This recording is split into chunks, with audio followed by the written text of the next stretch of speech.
All right, welcome to your personalized deep dive, all about chess endgames.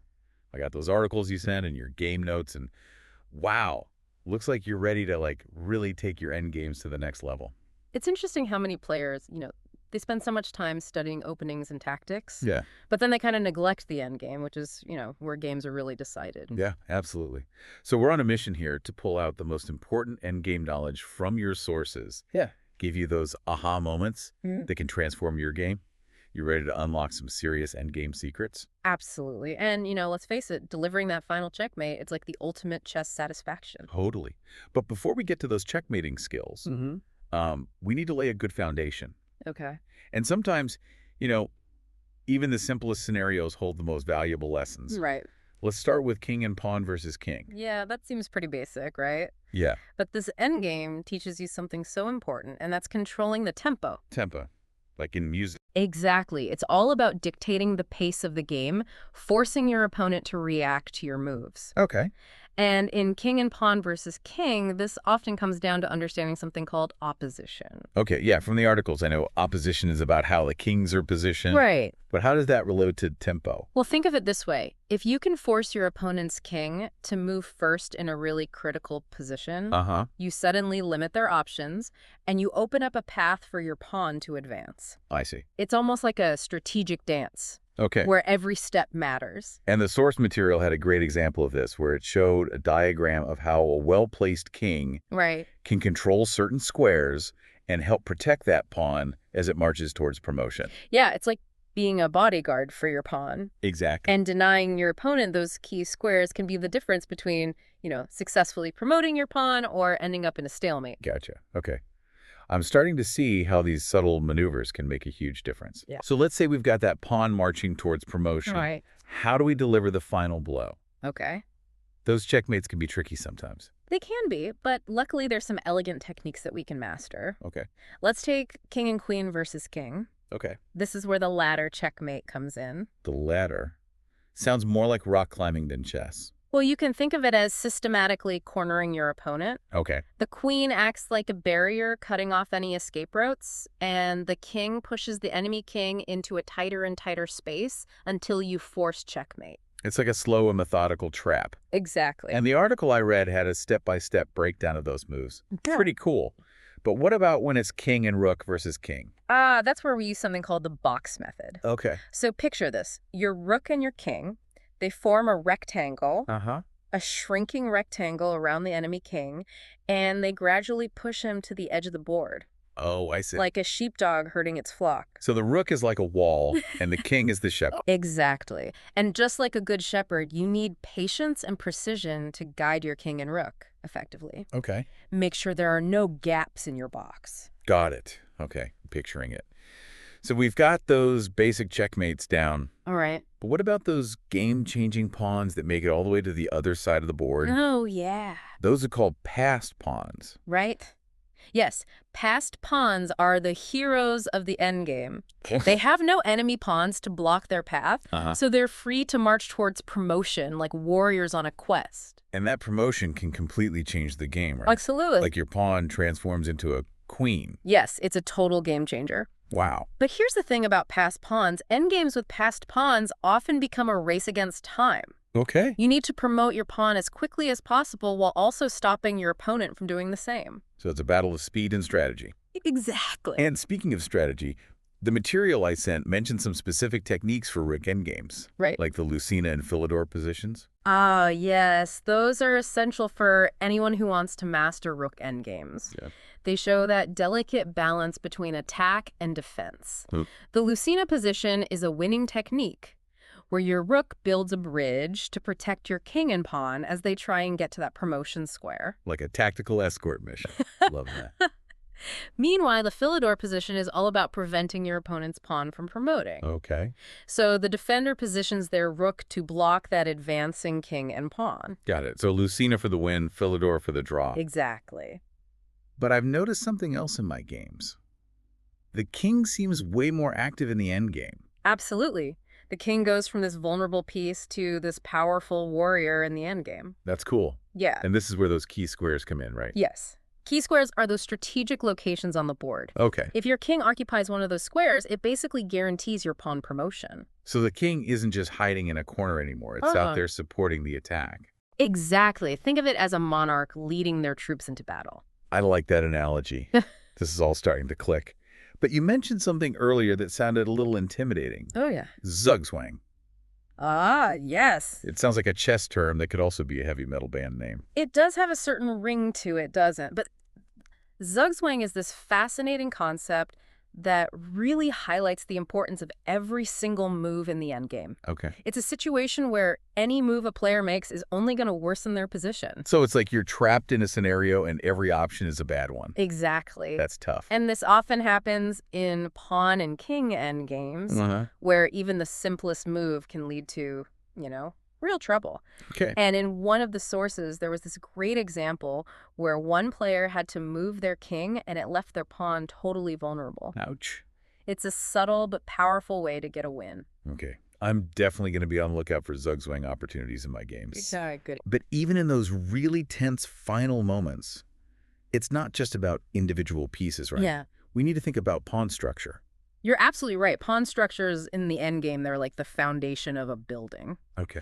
A solid structure gives you stability and support, while a weak structure can lead to total collapse. And I definitely see that in my own games. Sometimes I end up with these isolated pawns or double pawns, Right. and they're like easy targets. Yeah, because those weak pawns, they don't have the support of their neighbors.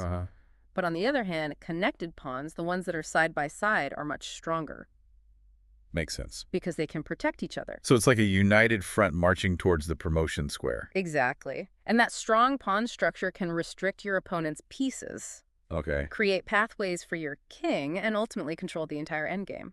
Gotcha. This is great. So far, we've covered those basic checkmating patterns, the power of passed pawns, those strategic rook endgames, and even that mind-bending Zugzwang. Yeah, we've covered a lot. But I know there's more to the endgame, right? Oh, yeah, we've laid a good foundation, but there's still some pieces missing. Okay. I think it's time to dive into the roles of rooks and bishops in those final battles. Perfect. That's exactly where I was hoping we'd go next. All right, Let's unpack those powerful pieces and see how they can help us achieve those endgame victories. let's do it. Okay, so are we ready to put these endgame concepts to the test using your actual game notes? Yeah, let's do it. I'm really curious to see, how you've been navigating these complex endgames. Well, one game I played really highlighted the importance of tempo and opposition in a king and pawn versus king endgame. Okay. So I had this pawn on the 6th rank, just 2 squares away from promotion. But my opponent's king was in a position to block it. Okay, yeah, that's a classic scenario where you really need to understand opposition. Yeah. One wrong move and your pawn's promotion is gone. Exactly. Yeah. I remember what you said about forcing the opponent's king to move first. Right. So instead of just pushing my pawn right away, Yeah. I made this subtle king move to maintain that opposition. Nice. It was like setting a trap, Yeah. forcing my opponent to retreat and clear a path for my pawn. That's great positional play. You use tempo to your advantage. Yeah, it felt amazing to see it work. Right. And it reminded me of something you said earlier about how, strong endgame play starts long before the endgame. Absolutely. Every move you make in the opening and the middle game, it can have a huge impact on the end game. Yeah, that's so true. Speaking of which, I had this king and rook versus king endgame where I almost fell into a trap because I wasn't thinking ahead. Oh, the box method can be tricky. It can. No. What happened? Well, I was, diligently building my box, slowly restricting my opponent's king. But then I thought I saw this shortcut, a faster way to deliver checkmate. I see sometimes those tempting shortcuts lead to big trouble. Yeah, they do. Did I fall for it? No. Just as I was about to make the move, I realized it would have given my opponent a way out. Yeah, it was a close one, but I remembered to trust the method. Yeah, that's a crucial skill in chess, recognizing those tempting deviations and resisting the urge to abandon a sound plan. Yeah, definitely. Okay, on to another game where I really felt like I was conducting an orchestra of chess pieces, an endgame with passed pawns. Ah, yes, passed pawns. They bring a whole other dynamic to the endgame. They do. It often becomes this race to promote. Yeah, it was so thrilling. I had a passed pawn on the king side, and my opponent had one on the queen side. Okay, so it was a real showdown. It was. Both of you trying to promote. Yeah, and our kings were kind of in this standoff. They couldn't directly support their pawns. Right. So it was a tense situation. It was. I had to get creative. I'm intrigued. What did you do? Well, I remembered what we talked about earlier about the king becoming an active attacker in the endgame. So instead of just focusing on my passed pawn, I started moving my king to the other side of the board Oh, interesting. to create a distraction. A diversionary tactic. I like it. Yeah. Did it work? Yes. My opponent got so caught up defending against my king that they forgot about their own passed pawn. Wow. So I was able to promote and win the game. That's a perfect example of how understanding those endgame principles can lead to creative solutions. It was definitely one of those aha moments for me. Yeah. And speaking of aha moments, you said you had a game where you set up a zugzwang. I did. You're really putting these concepts into practice. I'm trying. It was a king and pawn endgame, Okay. and it was down to the wire. Uh-huh. I had maneuvered my king and my pawn so well that my opponent's king was trapped in the corner. Wow. They were totally stuck. Any move they made would either lose their pawn or lead to checkmate. That's the essence of zugzwang, you know? Turning your opponent's obligation to move into your own advantage. Yeah, it was so satisfying. It sounds like you're developing a really good feel for the endgame. I think so. But there's one area where I still struggle. Oh, yeah. Pawn structures. Okay. I've noticed that in a lot of my games, I end up with these weak, isolated pawns. Yeah. That's a common challenge for a lot of players. That is. Yeah, pawn structures are so important in both the opening and the end game. Right? And mastering them can really improve your game. Okay. And sometimes I create these doubled pawns, which really restrict my mobility. Right. And I end up with this really cluttered, disorganized structure. Yeah. And it's almost impossible to attack or defend effectively. The key is to be mindful of your pawn structure throughout the entire game. Okay. From your opening moves all the way to the end game. So try to avoid those isolated or double pawns. Exactly. Instead, aim for connected pawns. Okay. Ones that can support each other. So it's like building a strong wall. Exactly. You know, each pawn needs to be connected and supported by its neighbors. And that well-structured pawn chain can act as a barrier, Okay. restricting your opponent's pieces Gotcha. and creating pathways for your own pieces to move around. So it's not just about the individual pawns, it's about how they work together. Precisely. And a strong pawn structure in the endgame can give you a big advantage. Okay. It can restrict your opponent's pieces, help you promote passed pawns more effectively. So the pawns are like the foundation of my endgame strategy. Exactly. And just like an architect plans the foundation of a building, a skilled chess player manages their pawn structure throughout the game Right. to create that solid base for their endgame. Wow, I'm seeing how all these endgame concepts are really connected. Yeah, it's not just about memorizing specific positions, Right. it's about understanding those underlying principles. Yeah, this deep dive has been incredible. Good, I'm glad you're enjoying it. I'm feeling way more confident about my endgames now. That's great to hear. Remember, the journey to chess mastery, it's ongoing. And speaking of the journey, are we ready for the final leg of our endgame exploration? I think we saved the best for last. Okay. Let's see how all of these concepts can be integrated into a comprehensive endgame strategy. Right. Take your chess to a whole new level. Can't wait. We'll be right back after a short break.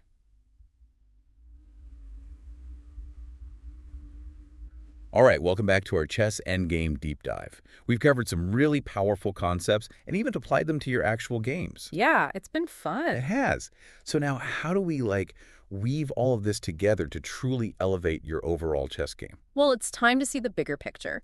You know how all these seemingly isolated endgame principles actually connect to create this cohesive strategy that you can start implementing from move one? Okay, I'm ready to connect the dots. Yeah. What I've realized is that strong endgame play isn't just about those last few moves. Right. It's like a mindset you need to have from the very beginning. You got it. Every decision, even in the opening, can influence the endgame you'll face. It's like building a house. You know, if you start with a shaky foundation, it doesn't matter how nice the roof is, the whole thing could collapse. So instead of just trying to survive in the endgame, I should be shaping it to my advantage from the start. Exactly. But that feels kind of overwhelming, like I need to be able to see the whole game in advance. You don't need a crystal ball or anything, Okay. but you do need to be aware. Okay. Start by being mindful of your pawn structure right from those first few moves. Okay. Ask yourself, am I creating any weaknesses that could come back to haunt me later in the game? Right, like those isolated or doubled pawns we talked about. Exactly. Think about how your pieces can work together, not just in the current position, but also in those potential endgame scenarios. I see. Are your knights and bishops active? Is your rook in a good spot to support a passed pawn later on? It's like planning a trip. You Right. want to know where you're going and pack the right thing. Exactly. And as you play more games, you'll start to recognize common endgame Yeah. patterns. And Yeah. you'll learn how to steer the game towards those endings that favor your strengths. Okay. Do you do well in open endgames with lots of space for your pieces? Uh-huh. Or do you prefer closed positions where your king can be a strong attacker? So I'm not just reacting to what's happening on the board. I'm actually creating the end game I want. Yes. You become the architect of your own chess destiny. Hmm. That's a cool way to put it. And this is where understanding those key endgame principles we talked about becomes so valuable. Yeah, those aha moments were game changers for me. Good. Knowing how to use a pass pawn effectively, or when to activate my king, or recognizing zugzwang, Right. suddenly the endgame feels less chaotic and more like a solvable puzzle. And remember, even the best players in the world make mistakes. Oh yeah, for sure. It's about learning from those experiences and constantly refining your endgame understanding. Okay, this has been so helpful. I started this deep dive feeling a little intimidated by endgames. Yeah, But now I'm actually excited to use all this knowledge. that's the spirit. Remember, chess mastery is a journey. Yeah. It's about learning, experimenting, and improving your skills. The Yeah. more you play, the more you'll understand all those little nuances of the endgame. This has been an awesome journey. We started feeling kind of intimidated by those complex endgames, Yeah. but now we've got this powerful toolkit to help us dominate. You do. And that brings us to the end of our chess endgame deep dive.